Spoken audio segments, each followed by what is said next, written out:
Hi കൂട്ടുകാരെ, ഇന്ന് അപ്പത്തിന് എന്താ ഒരു കറി ഉണ്ടാക്കണമെന്ന് വിചാരിച്ചപ്പോഴേ ഗ്രീൻ പീസും ക്യാരറ്റും കൂടെ കറി വെക്കാമെന്ന് വിചാരിച്ചു. അതിന് വേണ്ടിയിട്ട് ഗ്രീൻ പീസ് എടുത്തു. ഒരു തിളച്ച വെള്ളത്തിലേക്ക് ഈ ഗ്രീൻ പീസ് ഇട്ടിട്ട് നമ്മൾ മൂടി വെച്ചാൽ പെട്ടെന്ന് ആവുകയെ. എന്നിട്ട് പിന്നെ നമ്മൾ അത് വേവിച്ച് മാറ്റി വെച്ചു. പിന്നെ ഒരു പാൻ അടുപ്പിൽ വെച്ചിട്ട് ഉള്ളി ഇട്ടു, പച്ചമുളക് ഇട്ടു, മുളക്, മല്ലി, മഞ്ഞൾ, ഗരം മസാല എല്ലാം ചേർത്തിട്ട് നന്നായി വഴറ്റി. എന്നിട്ട് വേവിച്ച് വെച്ചേക്കണ ക്യാരറ്റ് അതിനകത്തേക്ക് ഇട്ട് ഒന്ന് ഇളക്കി യോജിപ്പിച്ചു. എന്നിട്ട് കുക്കറിനകത്ത് വേവിച്ചു നമ്മൾ.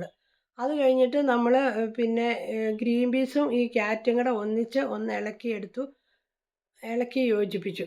അതിന് ശേഷം നമ്മൾ പാൻ അടുപ്പിൽ വെച്ച് അതിനകത്ത് വെളിച്ചെണ്ണ ഒഴിച്ച് ചൂടായപ്പോൾ കടുകിട്ട് പൊട്ടിയപ്പോൾ വെളുത്തുള്ളി ഇട്ട്, വെളുത്തുള്ളി നന്നായി വഴറ്റിയ ശേഷം പച്ചമുളക് നമ്മൾ അരിഞ്ഞിട്ട്, എനിക്ക് പച്ചമുളക് കൈ കൊണ്ട് അരിഞ്ഞ പോകുകയും അതുകൊണ്ട് ഞാൻ കത്രികയും കൊണ്ടാട്ടോ അരിഞ്ഞ്.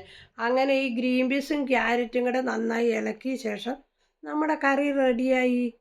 ഈ റെസിപ്പി നിങ്ങൾക്ക് ഇഷ്ടപ്പെട്ടാൽ ലൈക്ക് ചെയ്യാനും കമൻറ്റ് ചെയ്യാനും മറക്കരുത്. നിങ്ങളുടെ അഭിപ്രായം അറിയിക്കുമല്ലോ. Thanks for watching.